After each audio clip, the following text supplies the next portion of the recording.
luces, me parece. Oye, esa hoja que reparte. No sé. Son las preguntas con las cuales te van a bombardear después. ¿Ah? ¿Sí? Oye, dile a los de educación física que hay que los pies que se sienten bien.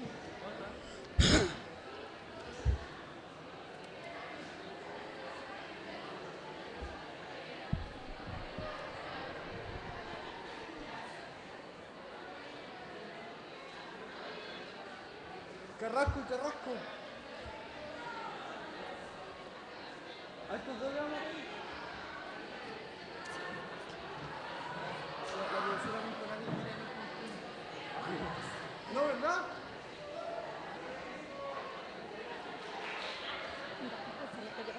¿Ya andan repartiendo esto?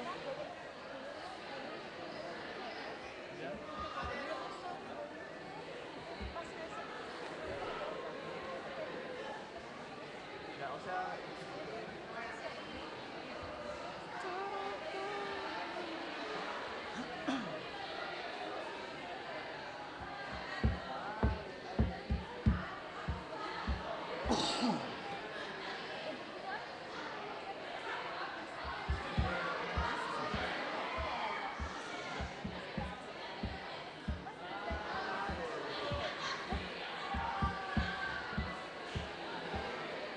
Tefi.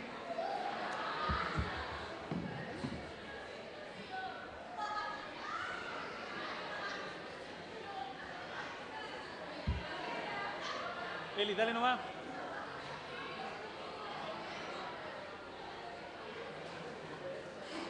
¿Que lo quiera? ¿Que lo quiera? La encuesta para evaluar la actividad. No sé qué es la vida. Ha sido Jorge. Ah. ¿Ya vámonos? Vamos. Vamos, Eli. Sí, sí. Estimados estudiantes, vamos a dar comienzo a esta actividad en honor al tiempo y vamos a partir, les queremos dar la bienvenida con sus profesores del curso de comprensión del fenómeno educativo. Esta es una actividad que está programada, ¿no es cierto?, la planificación del curso.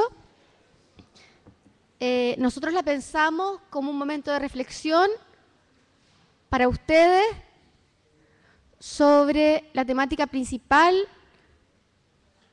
sobre la cual se enfoca esta asignatura, que es el tema de pensar la educación.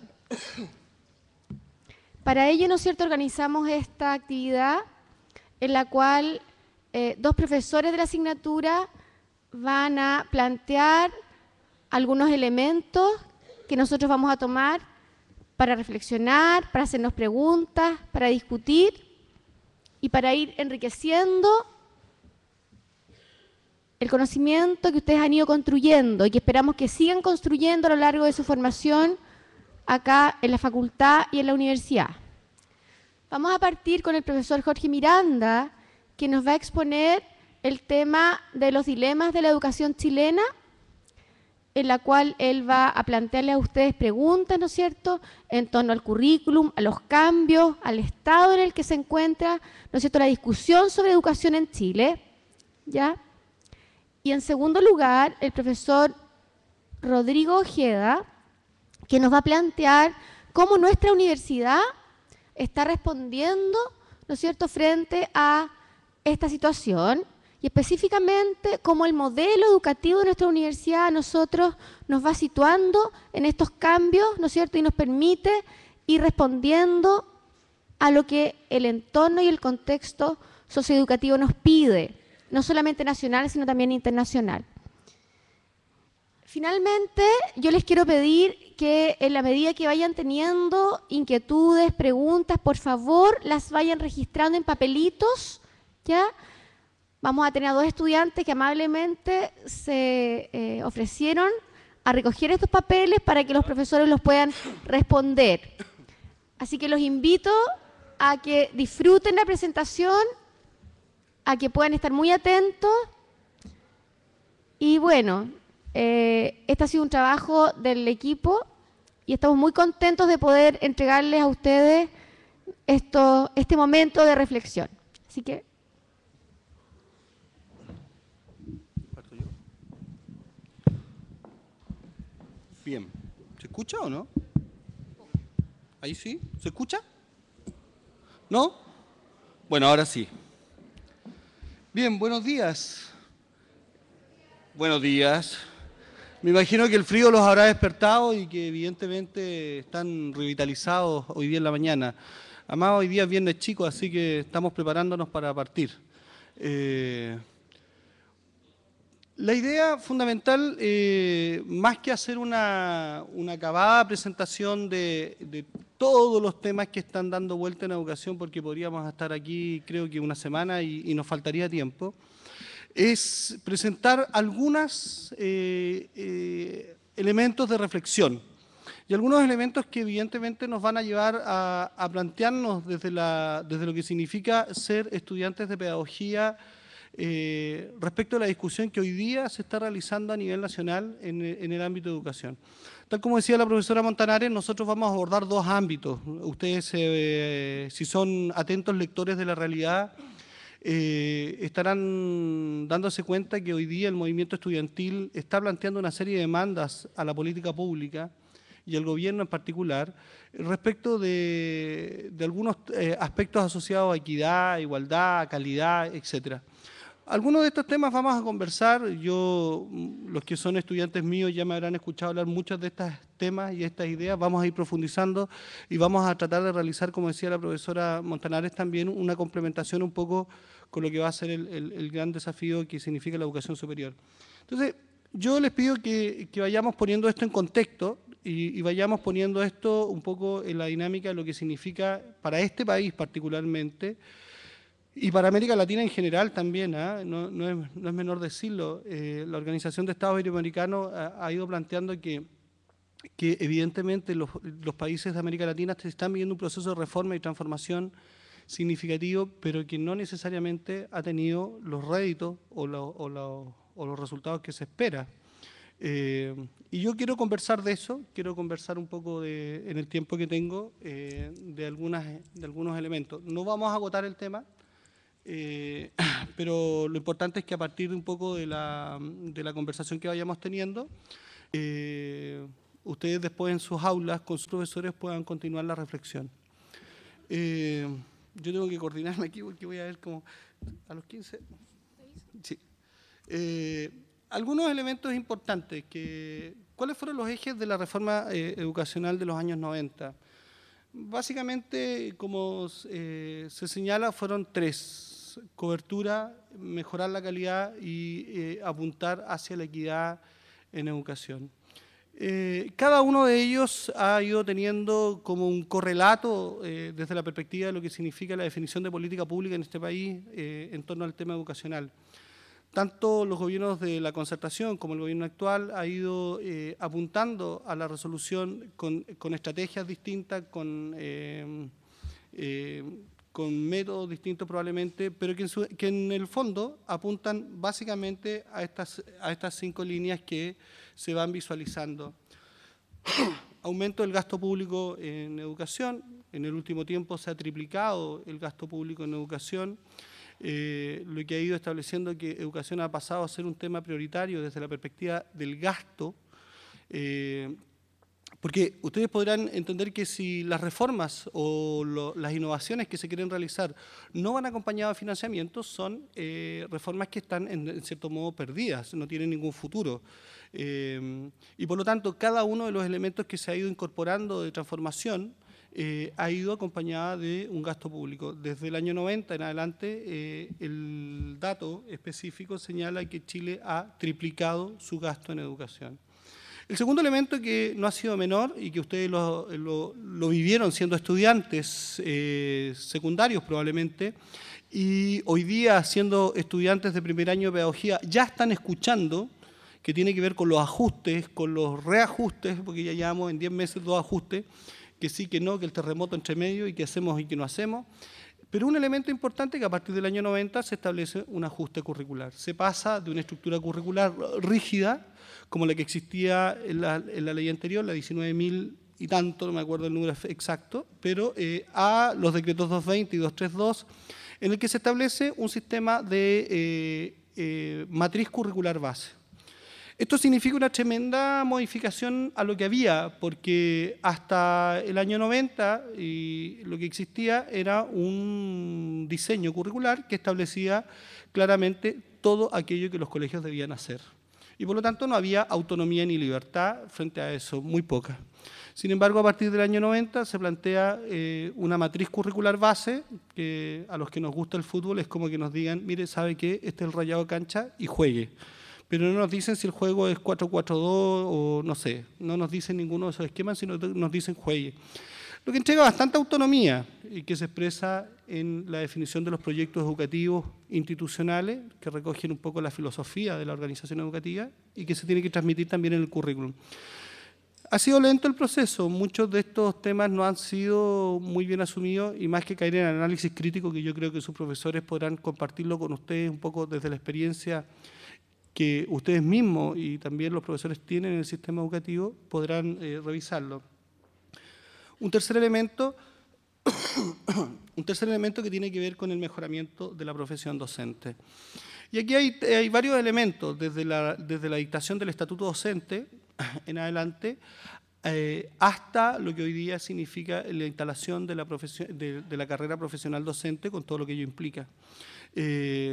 Para ustedes, estudiantes de pedagogía, el mundo que se viene es un mundo bien interesante desde la perspectiva de que probablemente ustedes no van a estar regidos por el estatuto docente, lo más seguro que así sea, y sí estén regidos por la carrera profesional docente, y ahí el sistema que evalúa la carrera profesional docente y que va a poner mucho énfasis tanto en la formación, en la capacitación, en el aprendizaje a lo largo de toda la vida, que tengo entendido que Rodrigo posteriormente va a tocar, y yo ojo con ese tema que va a ser interesante, lo que los norteamericanos denominan el long life learning, y que tiene que ver precisamente cómo no se asume que un profesional está resuelto y acabado a los 5 años, sino que la formación inicial solo es la puerta de entrada. Y en ese sentido también un acompañamiento asociado al tema remunerativo, al tema de las exigencias. Uno de los temas que se está discutiendo hoy día en este respecto es que se va a vincular los resultados de los estudiantes, resultados en pruebas estandarizadas, a las evaluaciones de los docentes. Un elemento que no es menor y que ustedes han escuchado en este último tiempo, que también tiene que ver con la prueba de egreso inicia. Entonces, ese es un tercer componente que está dando vuelta. El tercero, la JEC, que muchos de ustedes fueron estudiantes en jornada escolar completa diurna y que significa también una transformación significativa para el sistema educacional. Y el quinto, que es articular los programas en torno al mejoramiento de la equidad y la calidad de la educación. Y ahí hay un tema que no es menor y que hoy día se está verificando en la subvención especial preferencial, porque se ha ido detectando que trabajar con niños vulnerables es más caro, y por lo tanto se tiene que producir una articulación en ese sentido de todos los programas que están dando vuelta. Uno puede discutir, y ahí la discusión con sus profesores tendrá que ir desarrollándose al interior de la sala respecto de que si ha sido pertinente, ha sido realmente efectiva y si el gasto público en ese sentido ha tenido una buena orientación. Uno de los grandes dilemas que hay respecto al gasto público tiene que ver precisamente con la focalización. Y ahí hay temas que conversar. Bueno, ¿cuáles han sido tengo que cambio acá y cambio allá. ¿Cuáles han sido los efectos reales del nuevo sistema educativo chileno respecto a estos temas? Vayamos viendo un poco. Respecto a la cobertura educacional, yo creo que sí se ha sido muy eficiente, hay algunos datos que no son menores. Si ustedes piensan un poco los datos que aparecen ahí, si nosotros comparamos los estudiantes de segundo medio que el año 2001 dieron el CIMSE, que es un indicador importante, versus los que lo dieron recién el año pasado, el salto es impresionante. Eso significa que tenemos más personas en el sistema educacional que hasta antes del año 2000 no estaban. Si ustedes piensan, desde la perspectiva, para mí como profesor de historia, aquí hay un tema que no es menor. Significa que se está produciendo a partir o sobre texto de la transformación en educación una suerte de democratización de la sociedad en la que lleva a que todos los hijos de este país que deben estar en la escuela, al menos están. Otro tema que ya analizaremos es si ese estar es de calidad y apunta a la equidad, pero por lo menos están. En términos de cobertura, el sistema ha sido bastante eficiente.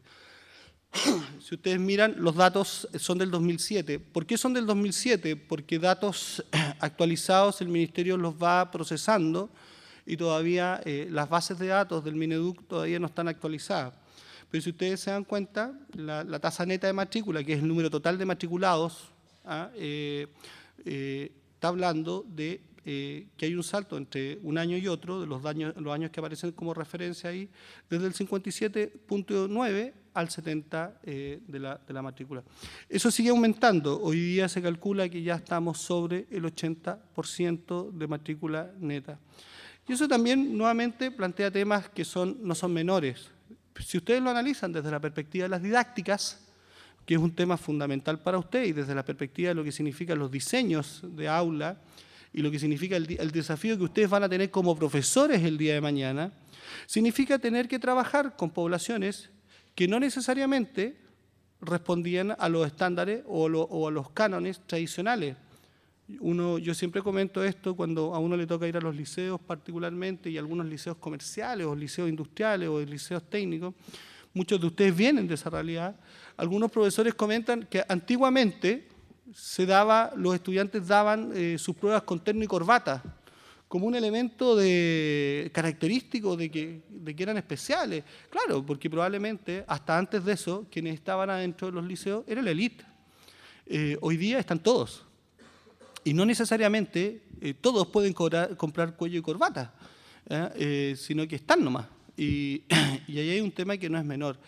¿Qué significa esto desde esa perspectiva? Que la didáctica y las metodologías utilizadas en aula tienen que apuntarse a trabajar con estudiantes que no necesariamente responden a patrones más altos, sino que patrones que muchas veces están asociados a condiciones de educabilidad que son más vulnerables y que son más frágiles, y que evidentemente, utilizando un poco el concepto de Luis Navarro en este sentido, las condiciones de educabilidad son distintas. Bajo capital cultural, proveniente de los entornos familiares en los que habitan, etcétera, etcétera, etcétera. Entonces, hoy día, un dato que no es menor, hace 15 años, solo el 50% de los chicos que venían de colegios rurales llegaban al liceo. Hoy, 84% de los estudiantes que vienen de sectores rurales están llegando a la educación secundaria. Fíjense que esto, y que me imagino que el profesor Rodrigo Ojeda va a conversar en algún momento, está condicionando también un poco lo que está pasando a nivel de la educación superior. Yo no me voy a meter un poco en el tema, pero evidentemente hay algunos datos que son interesantes, como el que aparece ahí, que hoy día ya tenemos un 42% de los jóvenes que están entrando a la universidad. Y obviamente, y aquí podríamos hacer un ejercicio rápido, que levanten la mano todos los que, estamos como Américo aquí, pero que levanten la mano todos aquellos que son primera generación, por ejemplo, en la universidad. Imagínense, primera generación de su familia. Es decir, es un dato que no es menor. Según datos entregados por la Presidencia de la República el 21 de mayo, recién pasado, 700.000 jóvenes que están hoy día en la universidad, 700.000 jóvenes de los que están hoy día en la universidad son primera generación de sus familias en la universidad. Entonces, así como en la secundaria se plantea un tema respecto a las didácticas específicas para trabajar, imagínense lo que significa en la universidad. Y ahí hay experiencias como el PIBU, etcétera, y todo lo que está trabajando en la universidad. Y ojo, un dato que no es menor, hoy día más de 96.000 estudiantes de los que están en la universidad estudian pedagogía. Es decir, pensando que en el año 97 no superaba los 25.000 estudiantes. Entonces, ahí tenemos un dato que efectivamente nos habla de la cobertura y cómo esta cobertura ha ido creciendo y ha ido desarrollándose de manera eficiente y de manera efectiva. Entonces, algunos datos que no los vamos a analizar en detalle, pero hoy día, si ustedes hacen el análisis, ustedes probablemente, la gran mayoría, tiene entre más o menos 12, 13 años de escolaridad. lo que es bastante alto. Hay estudios que relacionan el número de cantidad de años de escolarización con la remuneración, por lo tanto, a mayor niveles de escolaridad, supuestamente mayor remuneración. Se calcula que los niños que hoy día están en el colegio van a tener o van a alcanzar al final de su etapa escolar al menos 15 años de escolarización. Ustedes tienen ya 12, 13, si ustedes consideran eso, y 14 algunos, y bueno, hay otros más viejos que tienen más, pero que están en segunda instancia, pero que evidentemente hay una tensión en ese sentido y lo pueden mirar acá, precisamente si nosotros visualizamos la región de la Araucanía, que está por acá, yo no alcanzo a ver allá, así que, pero está hablando que más o menos el total son 9 años de escolarización. Ustedes ya están sobre el promedio. Según datos actualizados, antiguamente se hablaba de 8,3, hoy día estamos en 9 años promedio de escolarización en la región, hoy día, y ustedes ya están sobre ese promedio, ustedes ya los pone en posiciones distintas.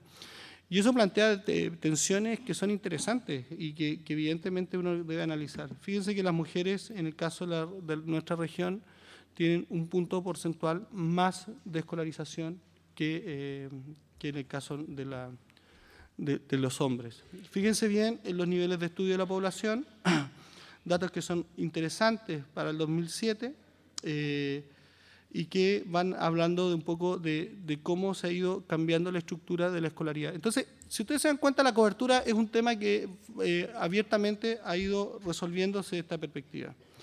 Sin embargo, la masificación de la educación va afectando una serie de factores, una serie de elementos que yo creo que es importante tener en consideración. ¿Ah? Gracias. Uno, que evidentemente se está provocando una tensión sobre la formación inicial docente. Y es un tema que no es menor porque los afecta a ustedes y que no es poco significativo. Piensen ustedes que a partir del año 90 hasta ahora ingresan al sistema escolar un número importante de estudiantes, pero no necesariamente se produce una transformación en los profesores que estaban en el sistema, que tuvieron que hacerse cargo de estudiantes más vulnerables, con menos capital cultural y con una serie de características, sin necesariamente tener la formación para aquello. Por lo tanto, eso también plantea un tremendo desafío para ustedes desde la perspectiva de lo que significa ser profesor hoy día, donde el escenario educativo demanda un proceso de comprensión muchísimo más amplio. Y por eso es un poco la dinámica de lo que conversamos en clase con ustedes. Segundo elemento que es importante, que producto del aumento de la educación subvencionada, la educación subvencionada ha tenido un crecimiento explosivo tremendo en los últimos años, tremendo. Fíjense que hoy día la educación privada no supera el 8%, y la educación municipal está alrededor del 52% del total de la matrícula y el resto es educación subvencionada, siendo que hace unos pocos años atrás la educación subvencionada no superaba el 20%, 26%. Sin embargo, ha ido teniendo un crecimiento significativo en los últimos años y que sigue creciendo. Entonces, ahí hay un tema que es complejo desde esa perspectiva, porque se empieza a producir un fenómeno de traslado de buenos profesores, más bien hacia sectores subvencionados y privados, producto de las remuneraciones. De ahí que la política pública también apunte a mejorar las remuneraciones en el sistema municipal, de manera tal de convertir en espacios más atractivos esto, y que obviamente los mejores profesores se vayan quedando en este sentido. Evidentemente, la dinámica de las nuevas tecnologías también ha ido creando una presión muy fuerte. Lo sabemos nosotros que ustedes manejan mucho más los sistemas informáticos que muchas veces los que nos manejamos nosotros, y eso en la escuela es mucho más rápido probablemente. Es impresionante cómo en sectores bastante vulnerables uno se encuentra con tecnología de punta. Ahora, cómo está siendo utilizada o cómo está siendo subutilizada depende también de las competencias de los profesores. De ahí que las competencias TIC para ustedes sea hoy día no un peso, sino que sea una urgencia. Y en ese sentido, que no se vayan convirtiendo en analfabetos del siglo XXI. Y un dato que no es menor, un poco de las expectativas que se van asociando a al esperar o qué se va a suceder con los estudiantes en el momento que egresen. Después, si yo alcanzo, voy a volver sobre este tema porque hay un dato que no es menor, un poco qué es lo que esperan y qué es lo que sueñan los estudiantes. Por lo tanto, si ustedes se dan cuenta, la cobertura ha sido un tema que se ha ido resolviendo, pero que evidentemente plantea una serie de tensiones al sistema que no sé si están claramente resueltas todavía. ¿Cuáles han sido, por otro lado, desde la perspectiva de la equidad? Tal vez aquí, junto con el tema de calidad, está el talón de Aquiles del sistema. El sistema no ha logrado resolver el tema de la equidad. Y evidentemente aquí hay un punto de inflexión que es clave en este sentido. Fíjense un dato que sí, gracias, Robert, que no es menor. En Chile existe un sistema, según datos del Observatorio de Políticas Educacionales de Chile, de la OPECH, que evidentemente aquí hay una tabla que es muy significativa desde esta perspectiva. Cómo se produce, utilizando las palabras de Jesús Redondo, un cierto apartheid, haciendo la reminiscencia del sistema de segregación que existía en Sudáfrica en la década de los 80, es mucho anterior, pero para nosotros nos aparece mucho más reciente la década de los 80, cómo se va produciendo un cierto apartheid educativo, y que no es menor. Siempre se considera los años de escolarización de la madre como un punto eje. Si ustedes miran la tabla, está asociado a los niveles de clasificación socioeconómica, bajo, medio, medio-bajo, medio alto y alto. Y a los años de escolarización de la madre, como un dato interesante, dado que la madre es fundamentalmente la que más transmite cultura, conocimiento, por un tema de socialización y por un tema de representación al interior de la familia. Fíjense, si ustedes se dan cuenta, está establecido entre años de educación de la madre, ingreso mensual asociado al grupo familiar y las matrículas. Si ustedes se dan cuenta, para decirlo, que aun cuando puede sonar bastante duro, los pobres van a escuelas de pobres y muchas veces son educados por pobres. Entonces, sí, préstame vamos a ver si yo alcanzo a ver. Lo que yo les decía, años de educación de la madre, todo lo que tiene que ver con ingresos y un poco cómo se va estructurando la matrícula. Si ustedes se dan cuenta, en la matrícula municipal el sector bajo ocupa el 79.4%, 0% en el sector privado, de ese sector, 0%. Y solo el 20,6% en sectores municipales. Entonces, lo que yo quiero representar con esto, que evidentemente, y según el informe Gini, que se acaba de publicar por la OCDE, a la que nosotros somos miembros, de los 34 países, nosotros en términos de equidad, aparecemos en el lugar 34. ¿Qué significa, para llevarlo bien en concreto, como lo hicieron en términos de noticias? La posibilidad que un niño que proviene de una escuela municipal tenga la posibilidad de jugar o de compartir un espacio común con un niño que viene de un colegio pagado, podría ser si se encuentran por casualidad en la plaza. Siendo que la plaza no es un espacio que se habite habitualmente por algunos sectores de este país. Entonces, ¿qué quiero decirles con esto? Aquí no se trata de levantar un tema de resentimiento, sino que se trata de decir y evidenciar una situación objetivamente de inequidad. Un dato que no es menor, según la encuesta CIDE del 2010, publicada por el Centro de Investigación y Desarrollo Educacional de la Universidad Alberto Hurtado, da cuenta de que un porcentaje importante de las familias y de los niños, porque se entrevista a profesores, a niños y a alumnos, estudiantes y a padres, considera que es muy bueno que las aulas sean aulas en las que vaya, por decirlo de alguna forma, de todo. Y que no sean aulas segregadas, en cierto modo, sino que lo ven con muy buenos ojos. Sobre el 40% de los padres estarían dispuestos a que sus hijos compartieran con niños de distintos niveles socioeconómicos. Entonces, a diferencia de lo que pasa en muchas sociedades desarrolladas como las europeas, donde el espacio de articulación social, por decirlo de alguna forma, es la sala de clase, en el caso nuestro, desde la perspectiva de la equidad, más bien nuestras aulas son inequitativas. Y los ejemplos están ahí en los datos que estamos mostrando. Yo no lo voy a... la presentación va a estar disponible para todos los cursos. Están grabando también la presentación en este momento y va a estar colgada también en las plataformas de cada uno de ustedes. Incluso la podrían seguir en línea si quisieran, hay una... Pero bueno, ahora, sí, estamos en el tiempo, me dicen datos que no me voy a extender mucho más. Fíjense algunos datos sobre educación de los padres, que evidentemente da cuenta un poco también cuáles son los niveles de escolaridad de las familias.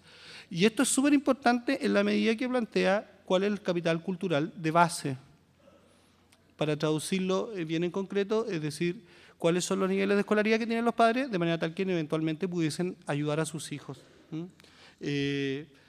Y fíjense bien algunos datos de la encuesta CIDE también, del 2010, recién publicada, que dan cuenta cómo considera o cuál es el planteamiento que tienen las familias, los profesores y directores y estudiantes respecto de la equidad al interior de la educación chilena.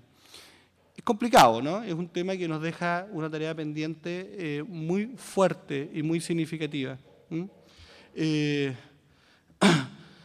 Fíjense bien, a propósito de lo que yo les comentaba, miren la pregunta. ¿Sería mejor para el país que todos los colegios tuvieran alumnos de distintos niveles socioeconómicos? Miren los datos, qué interesante, porque muchas veces pensamos que la gente no estaría dispuesta. En el nivel municipal, el 67,6% de las personas encuestadas están de acuerdo. En el nivel subvencionado, el 66% está de acuerdo. Y en el nivel particular privado, más del 50% está de acuerdo. Más que tener aulas segregadas como las que tenemos hoy día, un poco contradiciendo o contraviniendo lo que el informe Gini nos plantea, que Chile es una sociedad inequitativa, hoy día, desde lo que significa la encuesta que están asociados a los actores de la educación, nos están diciendo algo distinto. No es menor el dato, y no es poco significativo. ¿Qué pasa con respecto a la calidad? Y aquí algunos datos interesantes de la misma encuesta. Los datos consideran que, fíjense que la gente en general no considera que es tan mala la calidad en la educación, a diferencia de lo que uno pudiese encontrar en los datos generales. Y hay información ahí que nos permite plantear. Sigue siendo un tema tremendamente pendiente, sigue siendo un tema complejo desde la perspectiva. Si uno analiza los datos que surgen de las pruebas estandarizadas, nosotros aparecemos, que no es un dato que uno tiene que tener como referencia, no como dogma, aparecemos respecto de algunos indicadores internacionales, particularmente en el ámbito de la prueba PISA, en el lugar número 44. No hemos superado, porque estábamos al final de la fila hace un par de años atrás. Fíjense un poco qué pasa con... hay estadísticas que les pueden servir. Es interesante este dato, porque si ustedes se dan cuenta, nosotros seguimos teniendo una gran mayoría de la población en los niveles 1 y bajo 1, que son los niveles más bajos en comprensión lectora. Fíjense que este año, en los resultados 2010, nos dan cuenta de que el CIMSE de lectura, de lengua castellana y comunicación, me va a corregir el profesor Nasa aquí, yo todavía soy de la generación de que teníamos clase de castellano. Entonces, los datos nos dan cuenta que a pesar de que se produjo una inflexión en el resultado del CIMSE 2010 respecto a lectura, seguimos teniendo un número importante de población bajo los estándares internacionales.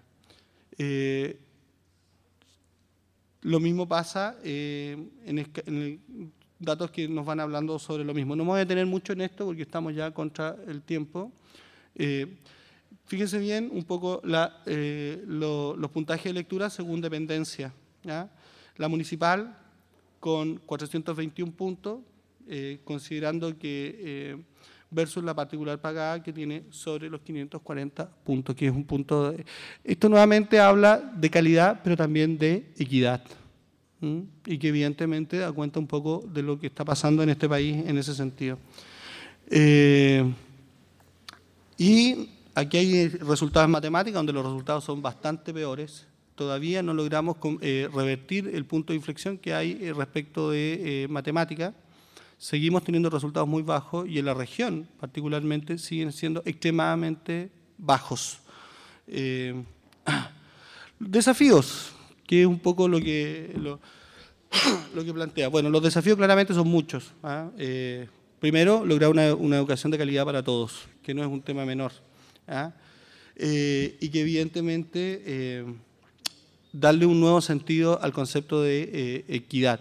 Es difícilmente, si bien es cierto, como señala Camilioni y otros autores, que como que a la escuela se le ha ido traspasando la deuda que la sociedad en su conjunto no ha sido capaz de resolver y que tiene que ver con la equidad.